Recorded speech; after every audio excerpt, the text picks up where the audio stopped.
yung mga sir, this is OX. Nakarating na ng ating package mula sa Juson. This is the Juson Jupiter.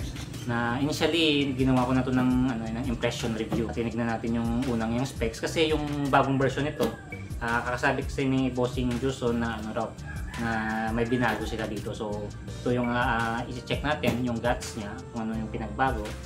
Siyempre, i-reviewin natin siya. Tingnan natin yung specs niya, pictures, and then siyempre yung guts, upgraded version na raw to. So, i-check natin talaga to kung ano pinagbago, and then magsa-sound check sa na tayo. Kasi sa unang video kasi hindi ko sana rinig ng impersonal na pinasanan ako ng video ni Bossing Luigi Mark pala dyan.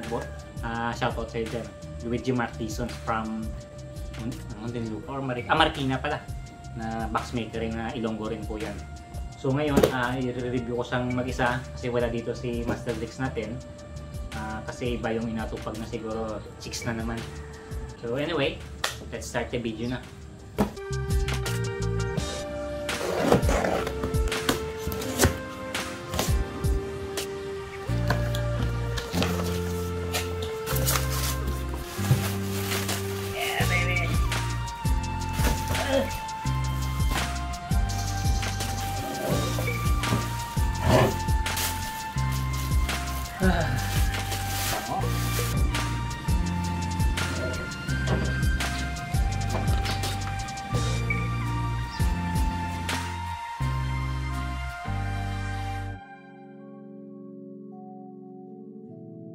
So first of all, pag-usapan muna natin yung kanyang yung power rating niya. So this is rated as 2000 watts PMPO or peak music power output, and then 380 watts RMS. So ano po yan, manufacturer rating or hindi mismo dyno tested. Kasi minsan ang ibang manufacturer is hindi naman sila honest, kaya minsan mag-match tayo ng speaker is kailangan talaga nating magbigay ng allowance or palakasin natin mismo yung amplifier natin, around 25 to 50%, kasi yung ibang rating ng amplifiers is hindi po siya ng accurate. Kaya minsan nga sa US nga especially sa Behringer nga or other companies na sa US, sila mismo sa marketing department nila hindi sila honest sa power rating ng mga amplifiers. Kaya kita na mismo mag-research sa mga guts niya kung gaano ba talaga to kalakas, kasi most manufacturers is kaya parang ganyan mga dishonest kasi. So ayan 2000 watts is only max power or manufacturer rated na na puwersa niya. So sa kanyang naman, sa body niya naman or sa appearance niya, may pagka siya na modernized na tatawagin natin na integrated amplifier na design, kasi meron ng hook na honeycomb grill.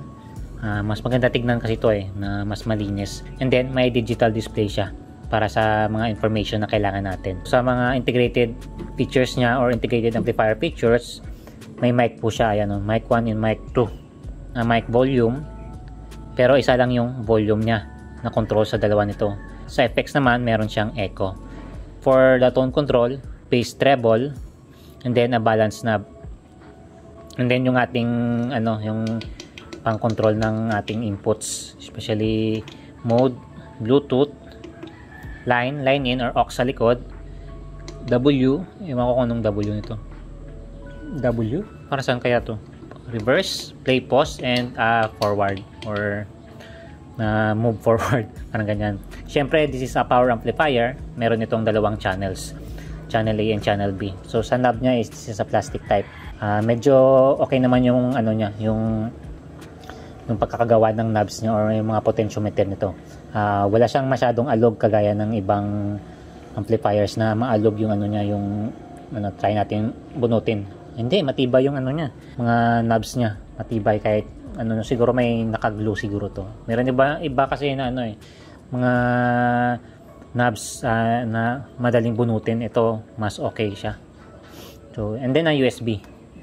So yung sa honeycomb niya is meron siyang dust screen para hindi pasukin ng alikabok. Wala. Ayan. Tul. Nagawa mo dito, nag-shooting ako dito. Kabad So check natin yung likod niya. Stickers. Pero wasak sa akin mamaya yan. So review natin yung likod ng Joson. Meron itong dalawang fan. Medyo okay naman yung fan niya, hindi masyadong maingay. Siguro kung may maglo-load tayo or mainitan ng konti ito, mag-iingay yan. So for the IOs or inputs outputs, so unahin natin yung input. So for the inputs is gumagamit ito ng combo XLR and PL. Kasi hindi lahat ng amplifier manufacturer gumagamit ng nito. Kasi mas mahal kasi ito ng konti, yung combo jack tawag dito, or ano ba yung tawag dyan. Parang yung back combi or combo. And then may tatlong modes sa stereo, parallel, and bridge. So bridgeable po ito na integrated amplifiers. So for the outputs, speaker out, speak-on, lockable, and then binding post para sa ating bare wires na connection. Same sa channel B po yan. So halos wala naman tayong ma-i-review sa likod nito. So okay naman siya. May rack ears rin siya sa gilid para sa secondary hooking sa likod. So almost naman try natin siyang buksan. Buksan natin siya ngayon. Try natin kung anong pinagbago nito sa loob. So bubuksan muna natin ito mga sir. Tignan natin or check natin ulit kung may pinataiba sa guts niya. So goodbye warranty.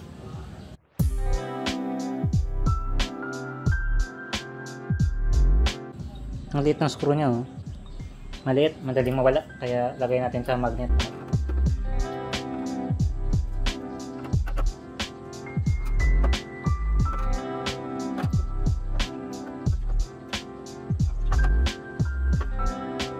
So ito naman yung screw niya sa gilid. Medyo malaki ng konti dito.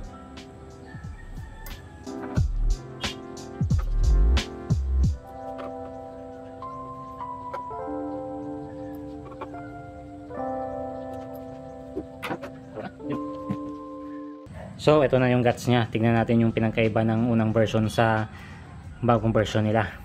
So noticeable na maganda yung copper niya. Siguro true copper na to. Hindi na ako sure kasi may ibang amplifiers kasi na tinatabunan ng hindi transparent para hindi malaman na parang aluminum lang or may halong aluminum yung kanilang transformer. Ito yung parang maganda yung kulay niya. Yan, or ng ganyan. So sa supply may pinagbago nga 56 nito. Sa dati kasi parang 55 ito ngayon. 56 sa sa kanyang transistor. Hindi ko pa na-reveal kasi dati yun eh. Ito na ngayon yung ginagamit nila. This is the Toshiba 1943 pala yan. 3 pairs per channel or 6 dito, 6 rin sa kabila. Again, ayan po, Toshiba Japan 10,000 UF 80 volts. May pinagbago nga.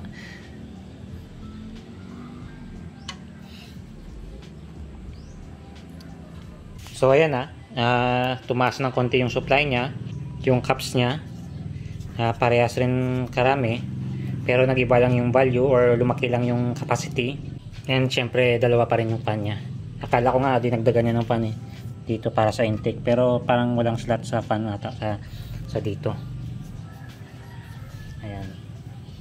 So totoo naman pala sinabi ni boss na may dinagdag sila or babaguhin. Ayan na po yung binago nila. So, iti-testing natin yung Joson Jupiter. Dati yung review namin yung Joson, Saturn. Nagrereklamo raw sila kasi nakakonect sa mixer and processor.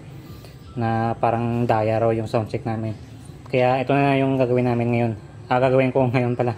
Na ito lang yung gagamitin kong soundcheck. Pero normal naman talaga na pwede mo siyang kunikan ng mixer nito and processor kung gagamit ka nito, di ba? Hindi naman, may gumagamit naman siguro ng amplifier na kailangan may processor eh. So ito yung music na gamitin natin sa kay Drix. Stupid ng DIY ni Drix DIY na po ito na USB. Sinabihan ko kasi sa raw na kung madami raw siya collection ng porn kaya iniram ko muna. Master Drix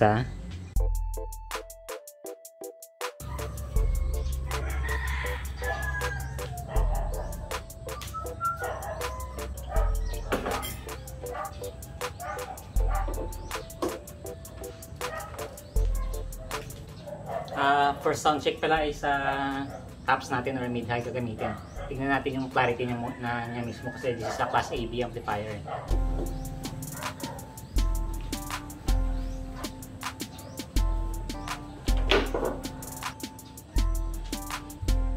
Ikaw namiyagin mag-ingkit kurente ang short na gani karon balda aton vlog. Yan po, connect natin sa mid-high muna.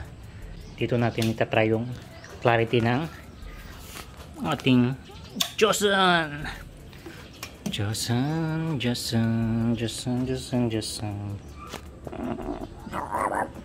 Asan dito yung USB nya? Ito, DSG files. Tingnan natin yung mga tinatagong sekreto ni Dix dito. Floater, files, Army of the Dead. Asan ba dito? Bichos, ito na yung porn ni Dix, no? Hindi. Vlog niya pala. Akala ko porn niya. Hindi lumabas si Joson dito. Off muna natin. Joson, labas Joson.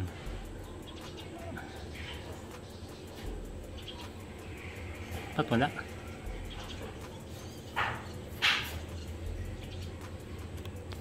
So, ito pala yung isa niyang problema. Wala siyang RCA, which is commonly na ginagamit sa pangbahay setup. Ito, RCA. Maghahanap talaga ako ng PL to 3.5 mm. So, na-discoveryan ko pala na na hindi pala pwede makonect sa Bluetooth ng direkta yung laptop. Kaya siguro maliit na mixer na lang yung gagamitin natin. Wala kasi akong connector eh. May umorder ako sa Intrigo pero mamaya pa darating. Ayan yung problema. Wrong timing. Kaya ito na lang muna yung gagamitin natin. Tagal kasi nang in-order ko eh. Yun sana yung para sa dito eh.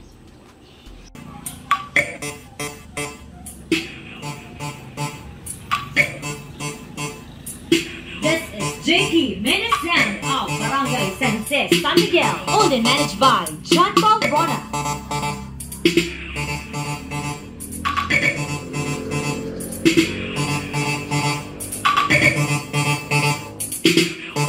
This is Jakey Minisan of Team Micro.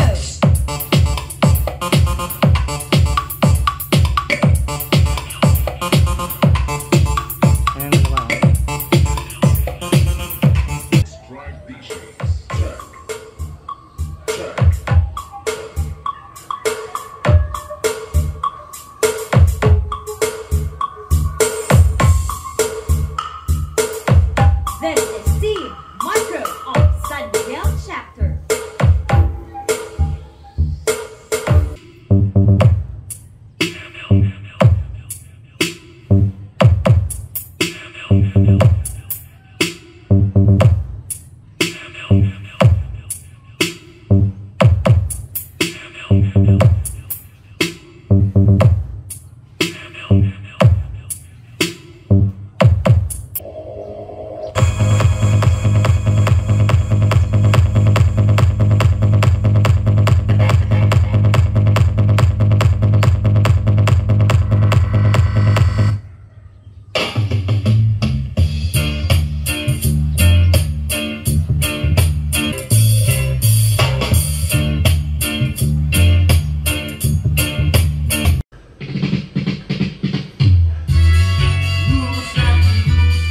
So ngayon naka-stereo mode po yan sa mid-high. Ito po yung setup nyo.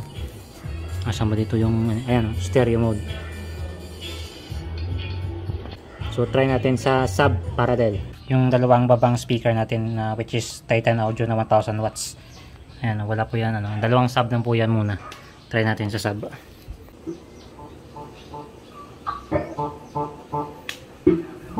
Team Micro.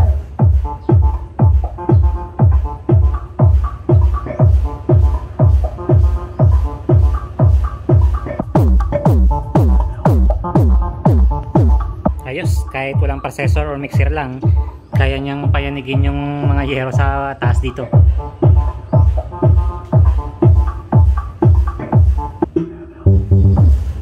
Lamig pa.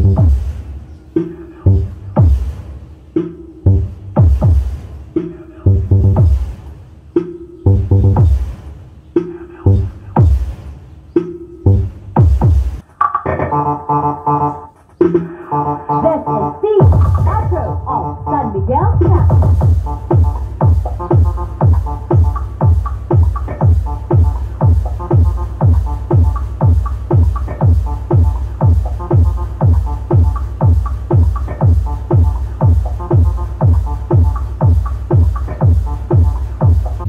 So ayan yung mga sir yung ating testing and konting review sa Juson Jupiter. Jupiter nga ba? Ano ako sa Saturn. Jupiter pala. Jupiter na integrated power amplifier. 2000 watts PMPO and 380 watts RMS. Manufacturer rated po, hindi po siya dyno tested, kaya mag-iiba pa yan or parang ganyan, hindi pa accurate. so far kaya niya namang pabayuhin yung yung dalawang subs. So pero hindi ko na siya ito-torture na mabigatan kasi gagamitin pa to ni Drix ipapablog ko sa kanya, kaya wag na natin muna siyang i-stress muna kasi marami pang content na pwedeng gawin dito. So available pa ito sa Shopee via Joson World Electronics. Mabibigay ako ng link sa baba. And then, ano price nga to? 7.6 or parang ganyan, mga 7.6 something. Yung presyo niya, 7,600. Depende na lang sa ano nyo, sa anong tawag dun? Sa distributor nyo kung or sa pinagbilhan nyo kung papatungan nila ng mataas. So, ayan mga sir yung ating vlog. Juson Jupiter. Pangit ng ayan. So, see you in the next video.